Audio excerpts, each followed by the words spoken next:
Human body is incredibly complex. It consists of trillions of cells, and this is not surprising because everything in our body is made of cells. Our blood, our nerves, our muscles, and even our skin. Cells are basic units of all living things. Hi, my name is Teacher Atira, and in this video, we will explore more about the cell biology and organization from Chapter 2 of Form 4 Biology. However, today we will be focusing on two subtopics only, which is cell structure and function and living process of unicellular organism. Cells are consist of a lot of different components which we call organelles. Each of the organelle will perform specific function for a cell. For each of these organelles, we are going to learn about their structure and their functions. Now let's talk about the plasma membrane first. The cell is surrounded by plasma membrane which consists of proteins and phospholipids. Partially permeable membrane it controls the movement of selective substances to enter and leave the cell.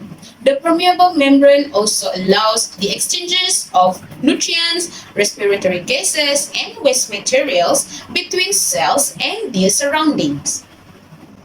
Let us move to the next one, which is cytoplasm. Cytoplasm is a jelly-like medium that contains all the components of cells and organic and also inorganic compounds. It acts as a medium for biochemical reaction in cells. Now we move to the next organelle, which is nucleus. Nucleus is like the control center of the cell. It contains DNA, which basically determines the cell characteristics and metabolic function. The nucleus is the largest spherical component in the cells that's surrounded by a membrane with tiny pores that let certain substances to enter and exit the nucleus. In the nucleus, it contains chromosome, nucleolus, and nucleoplasm. Moving on to the ribosome. Small, compact, and spherical ribosomes are made up of proteins and ribonucleic acid or RNA. What ribosomes do is they act as the site for protein synthesis. Ribosomes are present in two locations of the cell, either freely suspended in cytoplasm or attached to the rough endoplasmic reticulum. Speaking of endoplasmic reticulum, that is the next organelle we are going to learn about. There are two types of endoplasmic reticulum, which are rough ER and smooth ER. Rough ER is the one that has ribosome attached to the surface, giving it a look of rough texture. Rough ER is continuous with the nuclear membrane. Therefore, as the ribosome produces the proteins, rough ER proteins leave the rough ER through vesicles to be transported to another location in cells. Smooth ER, on the other hand, does not have ribosomes attached to it. It involves in synthesizing and transporting glycerol and lipids and also carries detoxification of drugs and metabolic byproducts. Next organelle is Golgi apparatus. Golgi apparatus is kind of like the factory of the cell. Its purposes are to modify, pack, and transport chemicals such as protein, carbohydrate, and glycoprotein. It consists of a stack of parallel flattened sacs. Let us move on to mitochondria. Mitochondria is a rod shape or spherical that have a double membrane and also contains enzymes that play a role in cellular respiration. The purpose of enzymes in the mitochondria is to release energy in the form of ATP molecules to be used by the cells. Next, we have lysosome.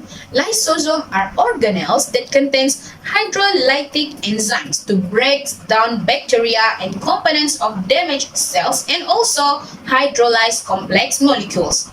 So let's say there is a damaged mitochondria in a cell. Then the lysosome would break down the mitochondria to get rid of it because it is using up resources and not providing any products. In cells, we also have centriole.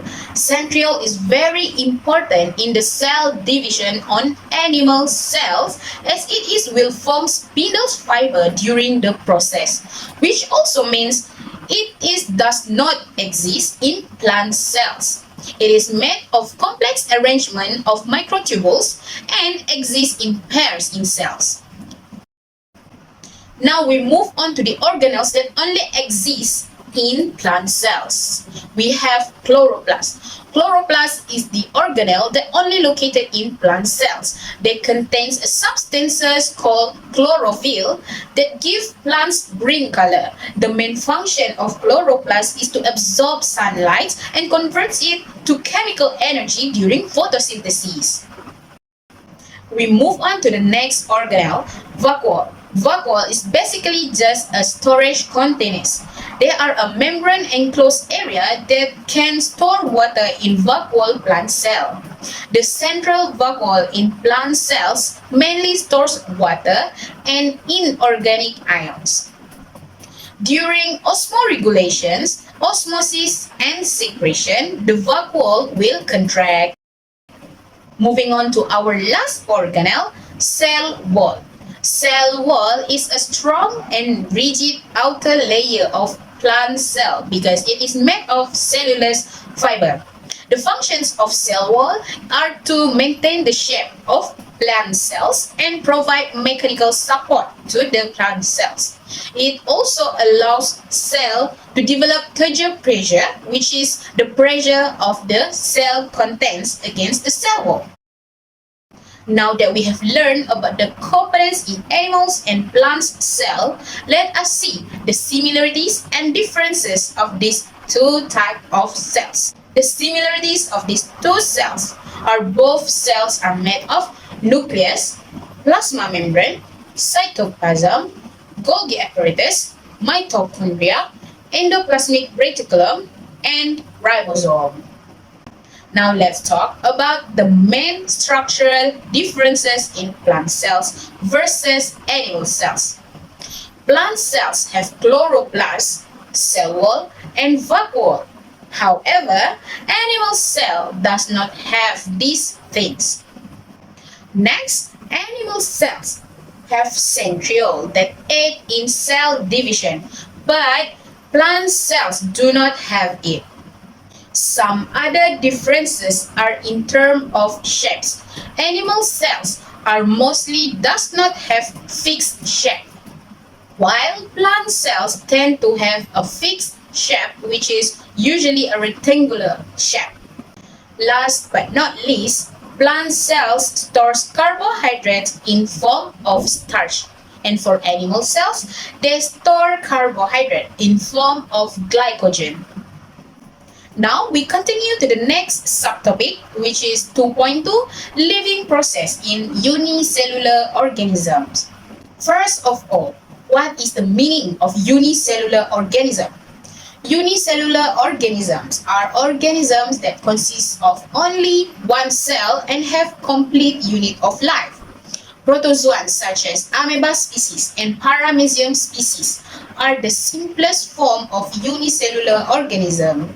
Unicellular organism can carry out all the vital functions such as growth, respiration, movement, nutrition, reproduction, responding to stimuli, and also excretion. We will take a look at each of these life process of amoeba species and paramecium species. But before that, let's get to know these two protozoa. Amoeba lives freely in fresh water and damp soil and as parasite in animal hosts. Meanwhile, paramecium live freely in fresh water, especially in decaying organic matter. In terms of shapes, amoeba has irregular shape as it enclosed with plasma membrane, so it keeps changing all the time. But paramecium, on the other hand, has slipper-like shape and also enclosed with plasma membrane but covered with cilia. Let's take a look on the first vital functions of paramecium and amoeba, which is growth. Amoeba and paramecium, just like other organisms, they also can grow by synthesizing new cytoplasm. Unicellular organisms as simple as amoeba and paramecium does not have respiratory system. Therefore, during respiration, the exchange of gases, which is oxygen and carbon dioxide, will occur through the plasma membrane by simple diffusion on the surface of the cell. As we have learned before, the characteristics of plasma membrane is semi-permeable. It allows substances to move from high concentration to a lower concentration. Next, let's learn how amoeba and paramecium move. An amoeba will change their shape when it encounters obstacles. It extends out the pseudopodium that followed by the flow of cytoplasm into the extended pseudopodium. Pseudopodium is basically a false feet of amoeba. Then paramecium, on the other hand, its movement is different from amoeba. It moves by using rhythmic cilia beats. What are cilia? So cilia is a tiny microscopic projection that covered plasma membrane of paramecium. Paramecium use these hairs like oars, beating them against the water to move around. Another life process is responding to stimuli. Responding to stimuli means the response if there is a stimulus from the outside such as light and extreme heat. Paramecium and amoeba respond to stimuli such as chemicals, touch, or bright light by moving away from the stimuli. Next is nutrition. The amoeba, when they detect there are food nearby, it will move forward by extending the pseudopodium to trap the food particle by phagocytosis. Phagocytosis is a process where amoeba engulf the food particles to form a food vacuole. The food vacuole will combine with lysosomes that have enzymes called lysozyme to break down the food particles in order to absorb the nutrients into cytoplasm. Undigested food is discharged when amoeba moves. Paramecium, on the other hand, will undergo phagocytosis process just like amoeba. However, the cilia bead will help to transfer the food particles into the oral groove, and the undigested food will discharge through anus. Talking about the discharge or excretion, the waste such as carbon dioxide or ammonia are removed by diffusion. As both of paramecium and amoeba live in fresh water, water will diffuse by osmosis and fill in contractile vacuole. When vacuole is expanded to a maximum size, contraction will occur and water is excreted. This process is called as osmoregulation. Osmo means water and regulation means control. So you control the amount of water in cell.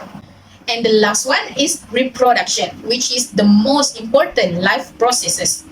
Amoeba and paramecium reproduce asexually by the process called binary fission through mitosis when the conditions are suitable and there is a lot of food. But if the conditions are not suitable, amoeba will form spores that only germinate when environment improves.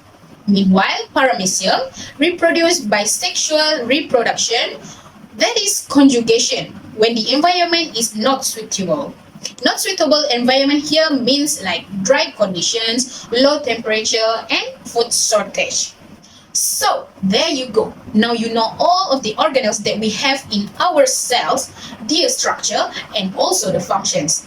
Besides, you also get to know the living process of unicellular organisms. If this video helped, please hit the like button and you may ask the questions in the comment box below. Thanks for watching. Bye!